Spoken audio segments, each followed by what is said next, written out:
you see now? Yeah, I see. Oh, God. This is Jacoby in human form. Do you see? Yes. Mrs. Leeds in human form. Do you see? Yes. This is Jacoby changing. Oh, Do you my see? God. Mrs. Leeds changing. Do you see? Mrs. Jacoby reborn. Do you see? Mrs. Leeds reborn. Do you see? Please, no. No? No what? These attacks were highly organized, the women carefully chosen. We don't know how he's choosing them or why. They lived in different states and they never met. But there is some connection.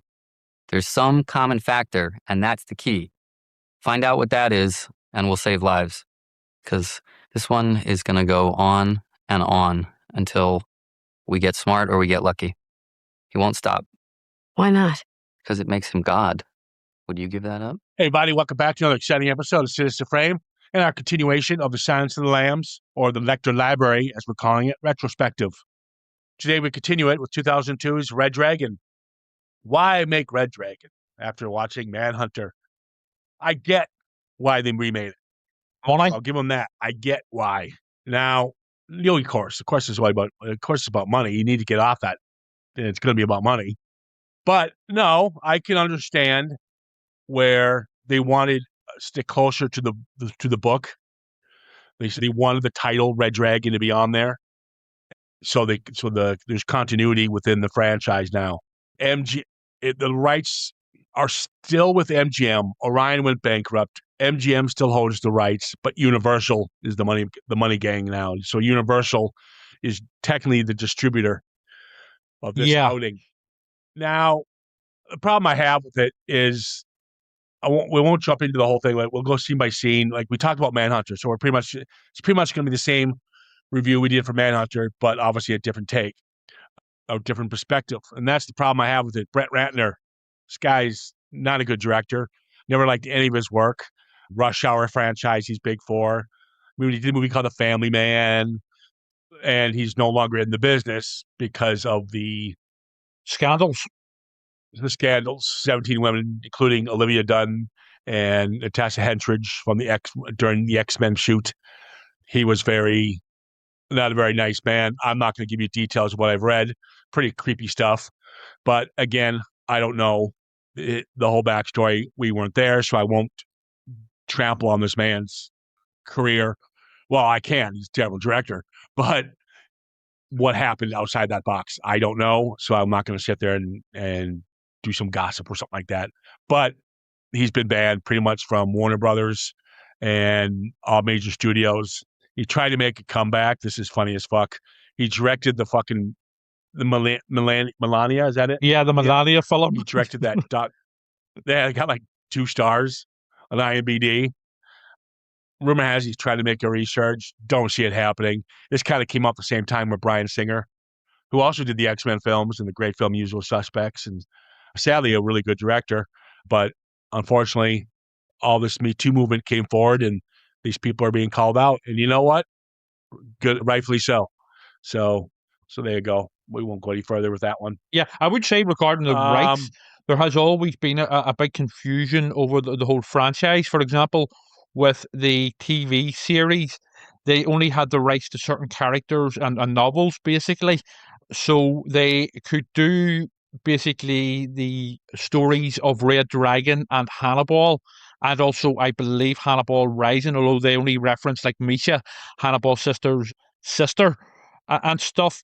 But they did not have the rights to the Silence of the Lambs, so they could include Dr. Chilton because he originally appeared in Red Dragon, but they couldn't include Clarice Starling or James Gummer or anything like that, or that storyline.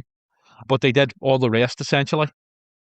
Yeah, all right. Well, I never saw the show. I heard it's good, but that's, it happens. There's Friday 13th's like that now. The new Friday 13th. Yeah, with the show as well. Actually, Manhunter was remade again within the TV show. There you go, people. Go check it out. It's very good, the show. But anyways, the piggyback one more thing. The reason they brought Brett Ratner because he's big into working with ensemble casts, like the X-Men, for instance, and Rush Hour. So that's why they wanted him on board. And he's got he's got a really good. He was a safe choice, is what they thought. X-Men. And he knew how to he knew how to manage big egos. Was actually what I read, which is fair enough, I guess, because this cast is pretty stellar. Some work, some definitely don't. As we dive in to his X-Men film wasn't very good either. That was the third one, I believe. Yeah. I don't know. I'm not a fan of his stuff. Yeah. So it's just that simple. Never really got into it. Very bland, if you ask me. Yeah, it's almost workman-like. Yeah. Yeah, he's a gun for hire, really, isn't he? There's no real flair or artistry there. Well, yeah. He reminded me of another director who thought he was cool, and he never used his name. It was MCG. Oh, McG, yes.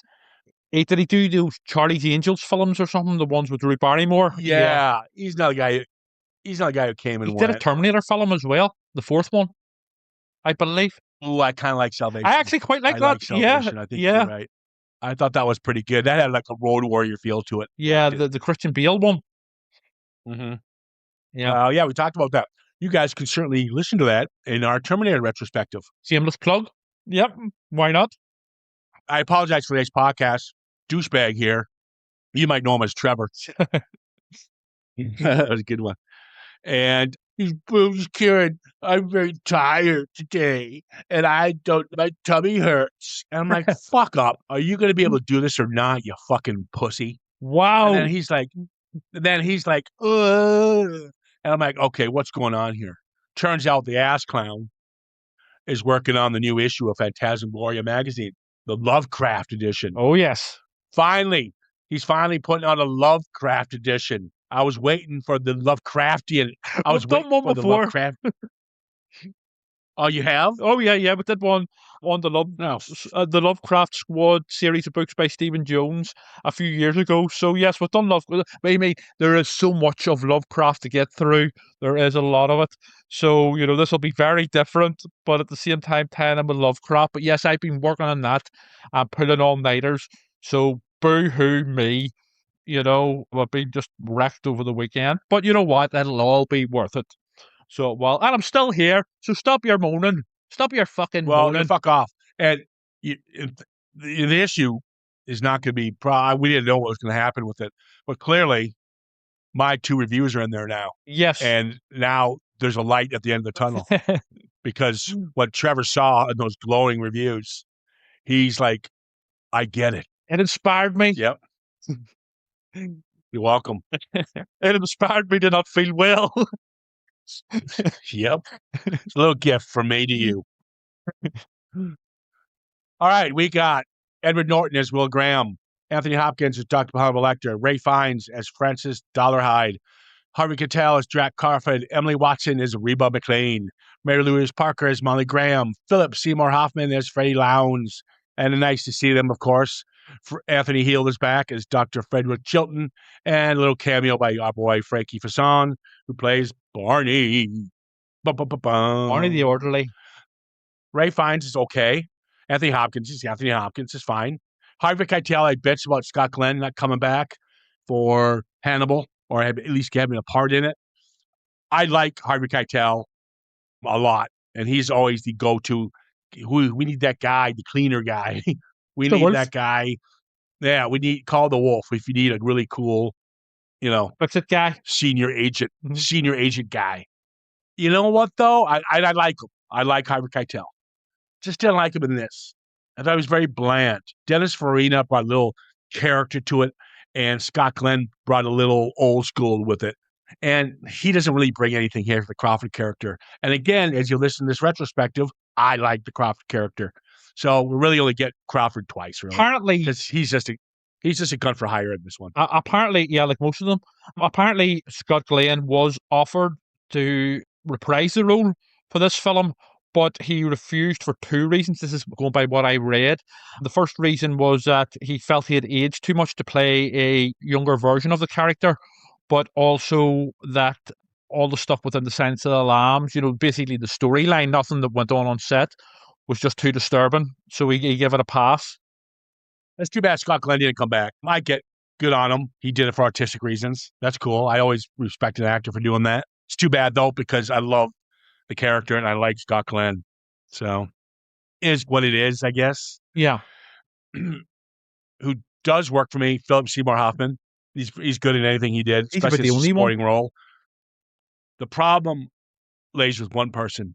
The rest I just go with. Anthony Hopkins is just filming it. He's phoning it in now at this point. Is Edward Norton. He is the most overrated actor. He's done two good roles in his career, which is Rounders and the wonderful Primal Fear. Edward Norton, American History X. I'll give him. Before all this went down, he had some pretty good street cred. But once you got main lead guy role, his ego got the best of him. But here, I can't stand him. It's boring, and bland. I agree. Now, that could be to the writing and the direction.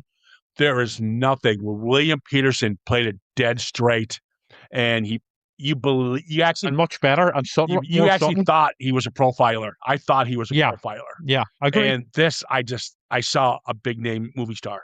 I didn't see a profiler. Yeah, apparently Edward Norton is a method actor, and his method acting here seems to consist of basically looking like he hasn't slept in a week. Actually, a bit like myself. I'd have been better in the role.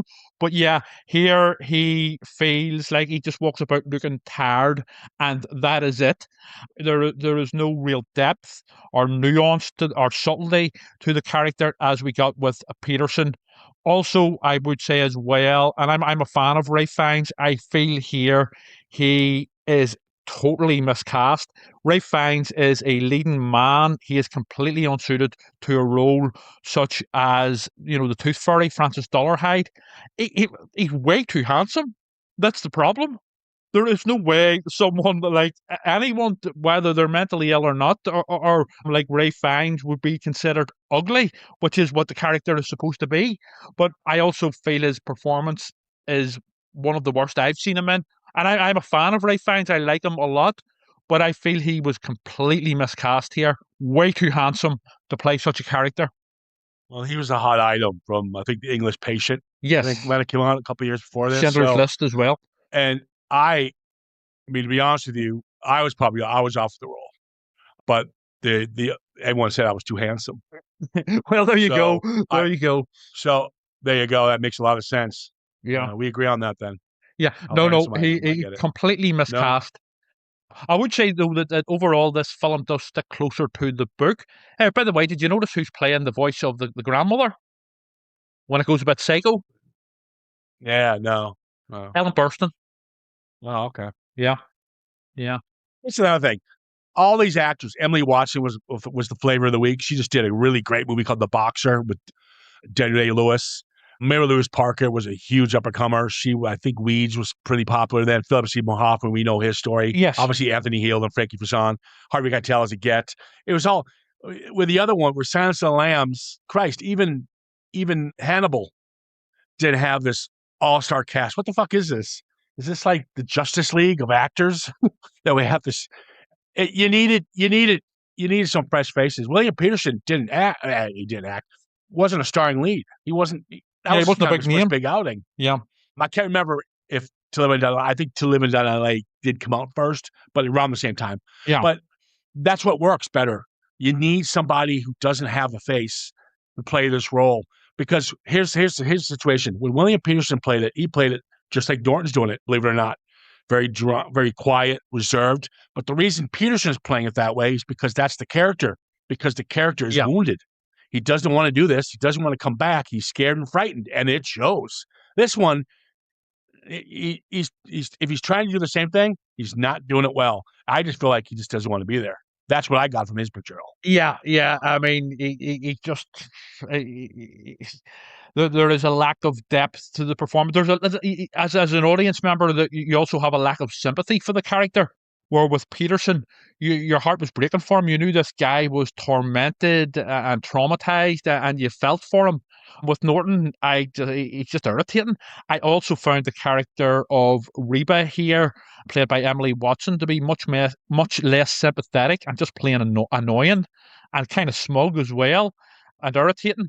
So yeah, and again, that's nothing against Emily Watson. I mean, she's obviously a very good actor and stuff, and she's been in a lot of things over the years. She was in that recent Chernobyl, actually. I watched her in, and yeah, I mean, this could all be down to not even so much the writing, but more the direction. Maybe I don't know. It just Hopkins, it goes full on pantomime villain. It just becomes a parody of the character, his version of the character. You can't say that though with the Hannibal character because you're okay with that in Hannibal. But it's different here because they're trying to play it more straight. No, Hannibal is intentionally tongue in cheek, I feel, whereas this, where they're trying to go back to the roots of the Silence of the Lambs and play it more deadly serious and stuff. But Hopkins, you can't because you ruined that with Hannibal. Well, I don't know. But do you understand my point? No, why Hannibal ruined this franchise? I take your point on, but I remember when this was released, it was sort of in my head anyway at the time. It was, this is like returning to the roots of the seriousness and all that sort of thing, and Thomas Harris's, novels and stuff. But it's like Hopkins has read a different script and he's capping it up basically. With the whole that where he gets the meal brought into him in the cell and stuff. All this here. Put it like this again. Compare. See for this retrospective, watching a Manhunter and Red Dragon so close to each other. Compare Brian Cox's performance in Manhunter to Anthony Hopkins here, and it's night and day. Well, jump into it here, and we won't break it down scene by scene or anything like that. There's really no point because we've done it before. But he does add some stuff like you said, it's true to the book. Yeah. Like the opening sequence from 1980 Baltimore, where he kills a fucking flutist or clarinet the flutist, yes. Yeah, and there's some confusion there actually. And, if you want to get into the real nitty gritty of no, we don't have to dig real deep into it. Yeah, I mean we don't have to. It's just I don't know. It was the scenes. What I did like, and I didn't like, I guess you can say, is we get to see the sequence where Hannibal Lecter realizes that Graham's onto him. Yeah. And when he goes to his house, and you kind of see them as friends and stuff. Now, I should really like this scene, and it should be a pop boiler. This scene, really, shouldn't it? It should be should be more tense. Away with words and how they talk, how the rat-tat-tat like they had in the previous films, whether it was with Clarice or with the original Graham, and you don't get that here. It should have been. If this scene was allowed in Manhunter, it would have been so much better. So much better. And tense. And both actors are just half-assing it. And it again, it goes to casting. I really think Matthew McConaughey would have pulled this off back in 2000, 2002, whatever it was. He was still an up-and-comer, had some hits. He would have pulled this off. He's got a likability to him. Or Gary Oldman. And I know he'd already been cast as Mason Verger, but he was unrecognizable in that. But somebody like that who could do the intense, tortured soul stuff much better. Yeah, this is just and then it gets he stabs him with bows and arrows, shoots him 4 fucking times, and he lives. What the fuck? So he's Hannibal Lecter, superhero at this point. He's the fucking Terminator. Yeah. I like the idea of the scene. I just don't like the execution of the scene. Yeah, that's the way to look at it. It's I can see why it's there, but okay. And I'm thinking, you know what? I can see what Michael Mann was doing with the original source material. Nothing against our boy Thomas Harris, but when you watch this film, everything that's in this film is in the book. We know you agree with that, Red Dragon, right? For the most part. And Michael Mann has cut a lot of this out. And you know what's funny? Everything he cut out makes sense. Yeah. Less is more. Yes. This film. 100%. 100%. Because, and with Michael Mann, it's more tighter. And yes, scenes like this are referenced. You don't have to throw everything into the mix. To be honest, this scene in Red Dragon at the beginning, I felt it was just put in to give Anthony Hopkins more screen time because he's become such a pop culture villain. People wanted to, general audience members wanted to see more of him. So it felt like it was just shoehorned in. Even when Harvey Keitel goes back to convince him to come back to check on this case with the 2 dead families, I didn't buy it. I was okay, well, okay. Where William Peterson and Dennis Farina both They're both wounded. And what was great about, and I think Scott Glenn would have pulled it off too if he decided to take this role. What would have been great about what's great about the Jack Crawford character, they're good friends, him and Graham. Yeah. And you can see that in Manhunter. So when he asked him to come back, and Dennis Farina again was a known name at the time. Both of these actors had a cameo in Thief, and I don't think they even had speaking parts. And that's how they got the role in Manhunter with Michael Mann. But their chemistry, and because Graham was wounded, so is Crawford, because it's his guy. Yeah. And and then both those guys sell that, and he sells it to Dennis Farina. God, nothing against Harvey Keitel. You said it yourself. Nothing against these actors, but nah, it just doesn't. There's no chemistry here. With William Peterson. With William Peterson, it was all about the eyes, the way he acted with his eyes, and you just felt so sorry for this guy. You believed it, you bought it. But here, Edward Norton just looks tired, and Harvey Keitel is Mr. Wolf from Pulp Fiction, trying to fix things up for the FBI. It's just whatever. My favorite stuff in Manhunter, and we had this argument about it, was the profiling stuff. Yes. I didn't care about the dollar height shit. That romance shit, write it out. Didn't care. But what I liked about is the profiling. The first scene, for fuck's sake, they fuck it up. The first scene, he goes in, he's got his little tape recorder like he did in the original, and he's walking around, and it's dark, drab. He's just walking through this dark, ugly scene of what happened to this family. Yeah. This unfortunate family.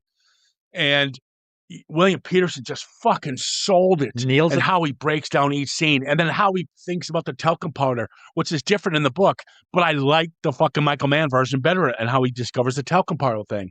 And he's walking around, and he's dark, and he's just, you're in there with him. Okay, you're like a profiler with him. It's so good, and you can see it, like you said, sells by his eyes and how he's figuring things out. Here, he turns on all the lights. It's bright. He's walking around. Oh, yeah, okay. This looks good. All right. And that's it. Edward Norton looks bored, and also he's doing the role here as if he's only read the script once.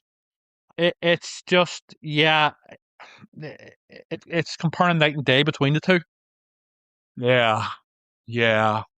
And he figures out when he's putting the glass in their eyes that in order for him to do that, he took his glove off, and that's how he gets the talcum powder thing, which is, I didn't like that at all. I like the original version better, where he saw no talcum powder in the bathroom, and then realized, why is there talcum powder on her leg? That means it came from his glove. That's a better way to break down the situation, because it shows that he's looking at everything in that room and everything in that bathroom when he rinsed his face. Remember that? Yes. And he looks around and he catches everything, every detail, and he notices that there's no talcum powder. So why is there talcum? That is such a better way of getting into this character's mind 100%. rather than that's actually, this is on Thomas Harris, because Thomas Harris wrote this, but Michael Mann knew what worked and what didn't, and that's why Brett Ratner is not right for this part. No, as a director. No, 100% not. And also with the Graham character, you were like you were watching his mind work overtime as you were watching it. In Manhunter, here it's just, Edward Norton uses the same line. You took your gloves off, you didn't you son of a bitch? And it's delivered in such a less. Yeah, I remember. Believable. Yes, I remember that. Yeah. Way that Peterson did it. And it's just eye-rolling, so much of this. Because you know why? Because when Peterson did it, he raised his voice. Yeah. Because the character's so calm and relaxed. But once he figures out that this man touched this woman, he gets pissed. Yep. Norton is just flatline. Yeah. Again, it's like he's only read the script once. Or he's reading it for the first time. He read it before he did the scene. Yeah.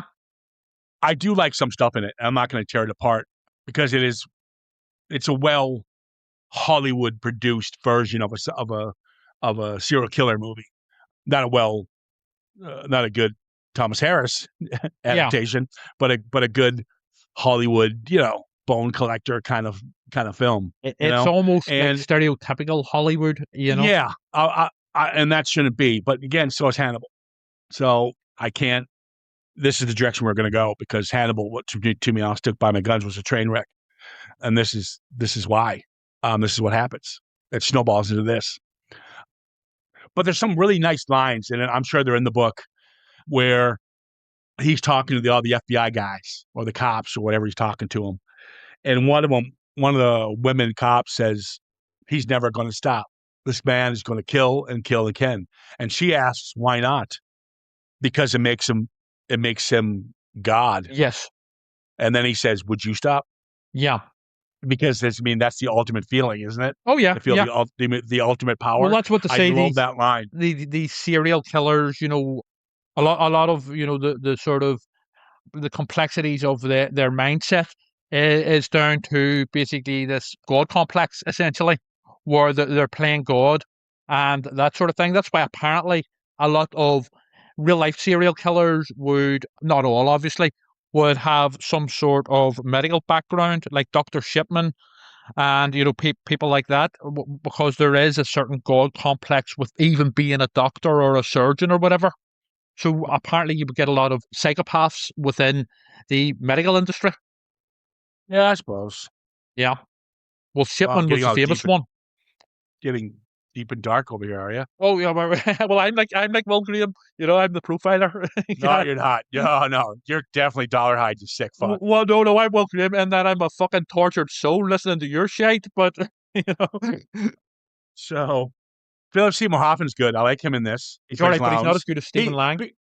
He's not as good as Lang, but I do like him because Philip Seymour Hoffman made a career of being smarmy. Yeah. Starting with Scent of a Woman is a perfect example. It's a smarmy little character in that. And he always does play those roles well. So he does if you're going to cast it, he does best suit it. I love the score. Danny Elfman's score is really good. It's not as good as the score and soundtrack of Manhunter. I understand, but you're in a different generation now, so you can't have that. That wouldn't work in the 2000s, that kind of score. It'd be too much of a ripoff anyway. Yeah, and I prefer that kind of score, like that Tangerine Dream kind of feel to it, but you're not going to get it in the 2002s. And then you got the reunion part when they finally meet. This scene is this is the problem you have, and we had it with Hannibal. When the two main characters meet, all right, whether it's Clarice or Hannibal, or Graham and Hannibal, it should be intense. Never got that in Hannibal, and we don't get it here. And with Manhunter and Silence, you did. And I'll give a perfect example when he first goes back to see him. Edward Graham's character is talking to him, and they're just having their battle of wits. But I didn't see it as a battle of wits. I just saw two guys shooting the shit. They're going through the motions. Going through the motions, exactly. When William Peterson did the role, and I know I'm going back and forth, guys, but you'll understand what I'm talking about, is talking to him. He can't even look him in the eyes. Yep. He's scared, but he's trying to hold his ground, trying to not to look intimidated by him. He's so good in this scene. He's just talking to his buddy here, Edward Norton. Yeah. And then when he leaves, he sits down in the chair so he can read the files, Hannibal, and he unlooses his tie and he takes a breath like, oh, I did it. In the fucking original version, William Peterson has to start running faster and faster to get out of that building, and he's having an anxiety attack. Yeah. That's the difference between this performance and Norton's. By basically giving Edward Norton sweaty armpits whenever he takes off his coat. You notice that he's got sweaty armpits, and it's just, I don't know, it's just, obviously all of this is copy and paste, but just nowhere near as polished and as subtle and as clever, actually. When we're introduced to the monster, I do like this part where we know Dollarhide obviously comes from money, and it was his grandmother who was very abusive to him, extremely abusive. We never got that really in the original, and maybe less is more is better for that purpose. But I did like this. It had a very Norman Bates feel to it, where you've got the grandmother's voice in his head talking to him about, I'm going to cut off your privates or whatever, cut off your bits, and it's just terrible things you don't say to your grandson. And this at least was a nice data dump as we're going through the house and knowing this guy has money and why he's the way he is.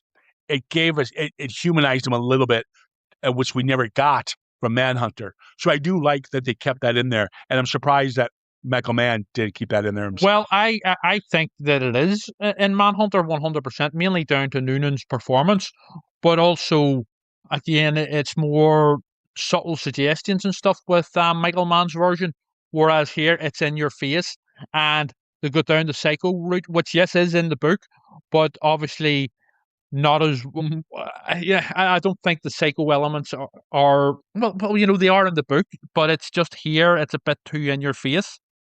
I found. Well, that's not fair. I mean, you can't judge the film on that because it is. I knew Psycho right away, but if it's in the book, the book Yeah, is paying homage to Psycho as well. yeah.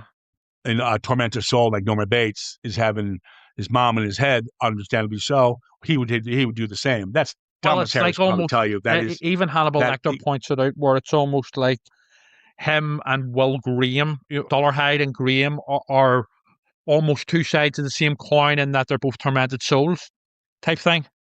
They're both wounded, physically and mentally. It didn't really, I just can't get over the Ray Fiennes as Dollarhide. He's just, for me, even when I first watched this back in 2002 at the cinema, it was just like, well, he is way too handsome. He's a leading man. He's not the tormented serial killer guy, you know. But so I think that has always in my head has bothered me. There's a line that's I don't think they have it in the. No, it's not in the Manhunter because it's fucking. Why would Reba go into a car with this fucker? So she's waiting after they meet and they leave, and then she's waiting at the bus stop, and obviously she's blind, but she knows when the bus is showing up. Yeah, and he's got the big black van, and he pulls up, rolls down the window, and he goes, "Ride with me, ride with me for my pleasure." And she's like, "Oh, okay." yeah. But I, it's fucking disturbing. I do that all the time when I try to pick up my ladies at the bus stop. Comparing yourself I usually get arrested. Again. So I usually get arrested. So why come he gets away with it? Yeah, I mean, his voice as well here bothers me. The voice he's putting on as Dollarhide. I get that it's because he has problems with his teeth and stuff. And the whole deformed lip and stuff. I get that, but it's like he's putting on a silly, funny voice for the sake of being the villain type thing. It just does not work for me, and it never has. Yeah, I mean, and again, Emily Watson, I do not buy her as Reba either. Who was it? Joan Allen, wasn't it? Player in Joan Allen, yeah, was Joan much Allen. more effective, believable. Which is funny because, like I mentioned at the beginning of the podcast, Dennis Farina and William Peterson were newbies pretty much to the game. Yeah, they had small bit parts here and there. Same probably Joan Allen, but all three of them nailed it out of the park. And 100%. Kind of their first big outing. You buy them as characters, whereas here, it's A-list Hollywood stars basically doing a copy and paste of the previous. When Lowndes gets abducted, it's not bad. It's okay. I do like. No, I don't like actually. This he does the whole thing. Do you see? Do you see? As he's showing him the slides. Yes. Now Philip Seymour Hoffman does his job on this part. Don't get me wrong. He sells it. He's very good in it. He's probably the best in it. To be honest with you. Yeah. For what little he's barely in it. He's only in it for a few bits, and he's very good in it. But what works for Manhunter again, less is more. In this one, he's less. Do you see? Do you see? And you start seeing the photos, right? And he's showing the photos of the family. We see that in Manhunter. But the next scene, Stephen Lang's character, the Lowndes character, starts. Oh my God! Oh my God! As you don't, but we don't see the pictures because at that point we know the level of pictures he's getting now. He's getting the deaths, and he's getting the aftermath of the slaughter he did. And here they show you, and it's just like you don't need to see. We don't need to see it. Yeah, we don't need to see it. Less is more. Again, we don't need to see it. And when he does take him down, and again, one of the best ones in Manhunter is the parking attendant who's sitting and hears a noise. He looks up and nothing there, and then he hears the noise again. He looks up and there's this fucker coming down in a wheelchair on fire. They don't even do that really here. They just chuck him in the wheelchair and set him on fire and go. There was no tension at all in that scene. That whole scene should have been again just oh my! You should leave that. You should leave that scene. You should leave that scene feeling uncomfortable. But I didn't. Yes, I knew what was going to happen. But again, it goes in direction, and the Manhunter scene still holds up to this day, where you're still uncomfortable watching it. And I've seen Manhunter numerous times. Yeah, I mean, yeah. Again, with watching both, I mean, both of these films again, I've seen them several times over the years. But for doing it for this podcast, I was still gripped by this scene and Manhunter overall, actually. But here it was just like, oh, just get this over and done with. I've seen it before. It's nowhere near as effective. Just hurry up and get it over and done with. Again, down to the direction. Yeah. So when he takes, like, everything here is full on upgraded, and that's the problem. Everything's upgraded, whether it's the violence, the tone, everything is upgraded. Yeah, and that doesn't work for apart the style from of performances. Film.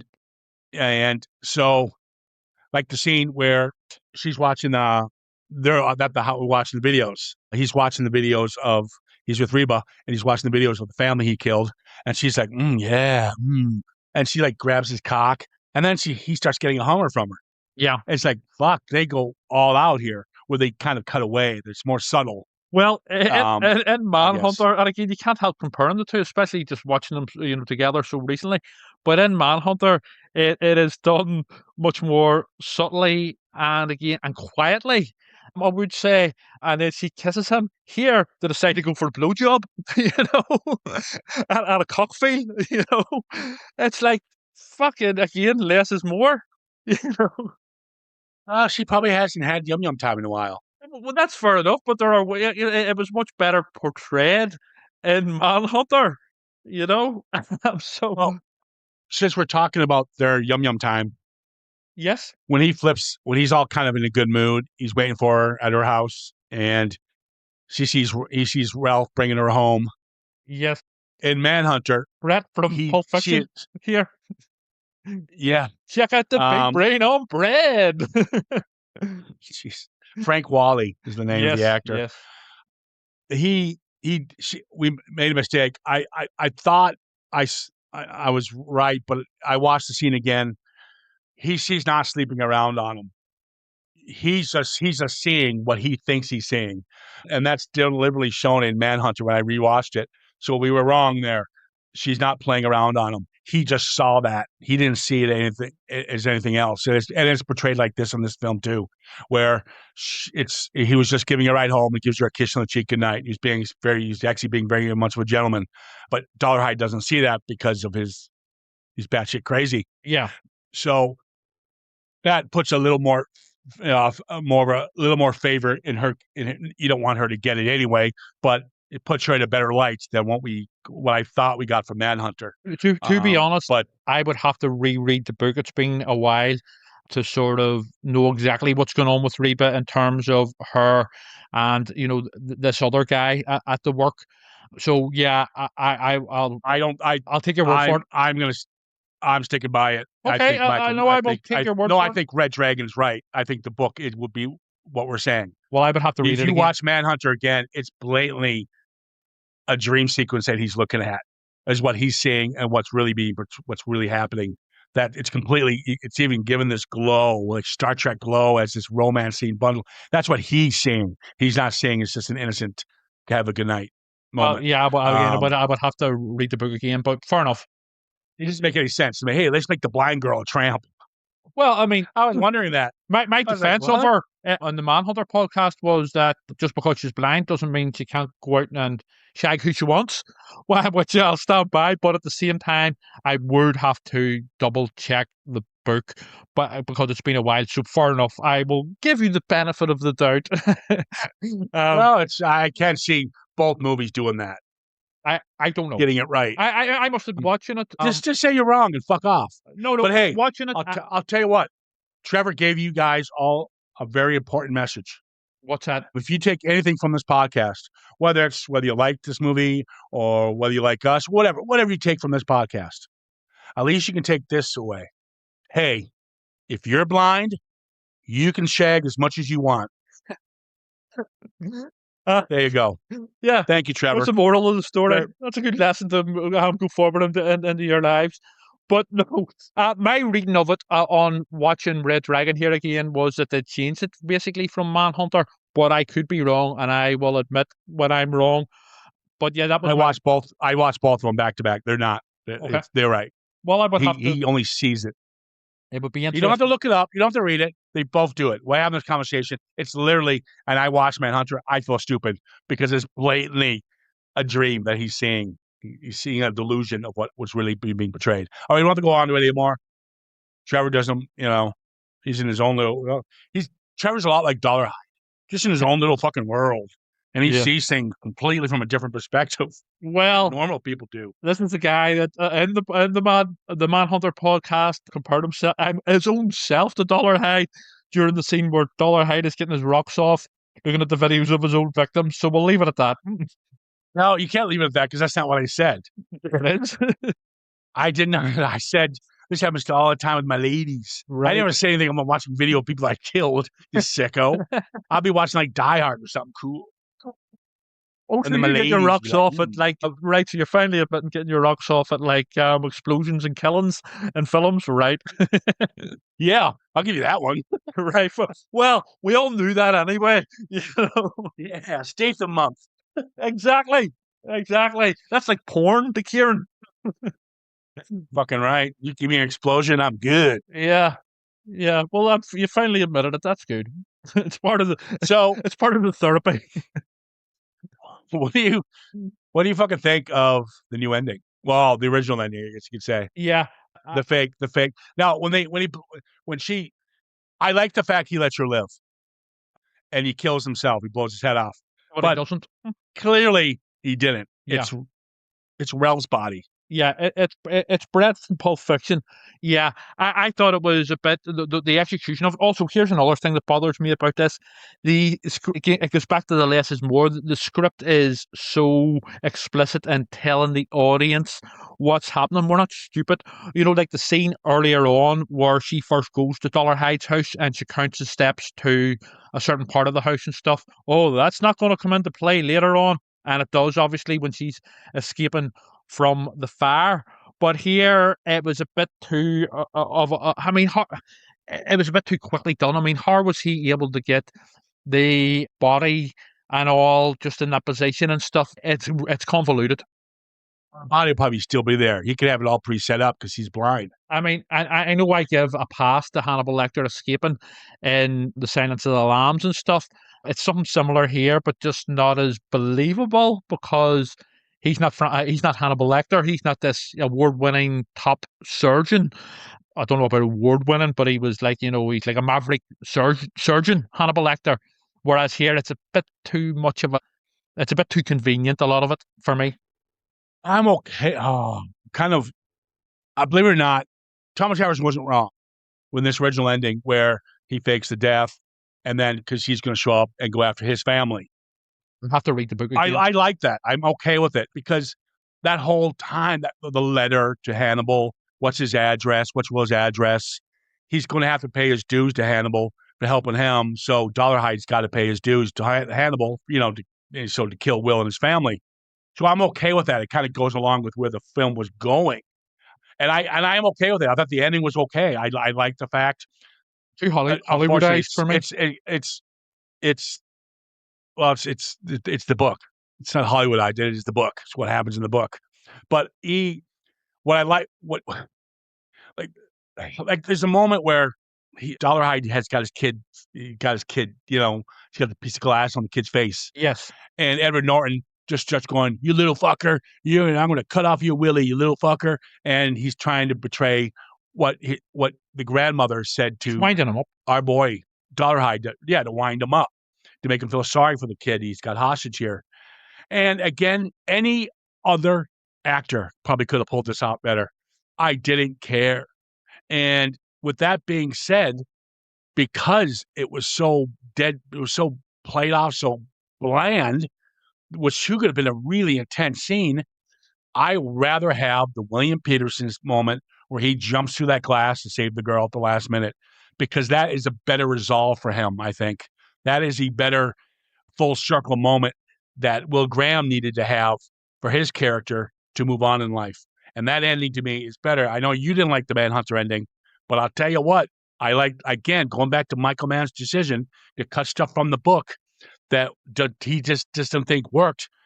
The William Peterson moment in the original Manhunter is 300 times more. Yeah, great moment for Graham than you get here. I agree with you. Actually, even though I did have issues with the character of Graham in a small way turning into a bit of a Rambo, but it is a lot better. It's not a Rambo. I know. I'm exaggerating for comic effect, but didn't work. But no one's laughing. Well, I am, but no. Compared to this, the Man and the Peterson ending is much better. And in fact, there is actually, I don't know if it's in every version of Manhunter, but there is an additional scene at the end where basically Will Graham goes and sees the family that he saved from Francis Dollarhide, and that's more of a closure for him in terms of and again, it's subtly played. He just goes and just checks that they're okay, and that's it. This is a bit too over the top here in Red Dragon, I found. And again, Norton is unconvincing and unrelatable and unsympathetic as the Will Graham character here as well. Where he's like trying to wind up. Well, he does wind up the Tooth Fairy, and it becomes too much of a slasher. And we like our slashers, but it's out of place here. Whereas, the final scare where he jumps up and then the wife has to shoot him. Yeah, well, I mean, this ending is Hannibal. Hannibal had the same stupid ending. He's the boar whisperer, and he's blah, blah, blah. I mean, it's stupid. Hannibal's a terrible film, and I back it up now even more because of this film. I still like Hannibal for its campiness and its sheer theatrical over-the-topness, but here they're trying to play it straight, but they're failing, and also the direction and the acting is a lot of miscasting and all sorts. Yeah, miscasting hurts this film. Direction, everything pretty much hurts this film. It's got some really nice moments, so there's talent behind the lens at some point, but a lot of it has to do with the DP, the guy who's behind the camera who shoots the film. You've got the music by Denny Elfman, which is really solid. I like to see Anthony Hill back and Frankie Faison back. They're nice to see, but again, they're just kind of shoehorned in. Yep. Jesus Christ! Even at the end of the film, there's a scene where Sheldon goes up to him and goes, "Oh, guess who? Someone's here to see you. She's from the FBI, but she's too young, I think." It was just like, oh, here we go. That scene makes no sense whatsoever in terms of, because Clarice starting the events of the Silence of the Lambs and Red Dragon are several years later. It makes no sense. It's just fan service. I hate that scene. Yeah, it's just to put the pieces together. Well, you don't need to. We understand this is a prequel. Completely we're not stupid. Unnecessary. Fan service. Yeah, but yeah. There you go. Like I said, I'll stick by my original reviews. Manhunter and Silence of the Lambs are it for me. Yeah. We're going to talk Hannibal Rising, the prequel. Yes. To the life of why Hannibal kind of becomes the way he becomes the way he does. I remember seeing it, thought it was okay. Yeah. But again, it's been years. It's all about the little sister Misha, the only person Hannibal Lecter has ever loved. But then Rhys Ifans, well, he was feeling a bit peckish, him and his mates, so they had other plans. All right. So with that being said, we'll jump into that one, Hannibal Rising, next week. And then we end our Lecter Library and we move on to Statham September. And then or as Kieran likes to call it, Porn September. All right. Explosions and killing. I'm cool with that. Beekeeper. And cool killing. That's right. The beekeeper. We're going from the culture of Hannibal Lecter, the deep culture of Hannibal Lecter, to Jason Statham. You know what? The day. You know what? You can fuck yourself in that comment, because you can't sit there and say Hannibal is total fucking what do you call it? Guilty pleasure, and what Statham does, exact same thing, but they're aware of it. Yeah. Well. Fair enough. I mean, I like Statham. I'm just saying. Jason Statham will someday get the Oscar. Are you still stalking him? That's just creepy. Why would you say that? I know it's creepy. That's why I'm trying to help you to stop doing it. Let's go for the man who fucking puts Doctor Who in every fucking program we do. Oh, by the way, Lovecraft in everything we do. Oh, I forgot. What? I have a Red Dragon reference. We're gonna end this podcast. See the tiger scene. See the tiger scene here. See the guy who's like the vet, Tiger Man? He was Director Kirsch in the X-Files. There you go. Nobody gives a fuck about that reference. X-Files fans do. No, they don't. Actually, X-Files fans hate you now. Yeah, he was Director Kirsch in the X-Files, but then he became Tiger Vet Man. The Tiger Whisperer. Jesus. Oh my God. All right, we're gonna end this one. This one went on way too long. All right, guys, take care of yourselves. We'll chat soon.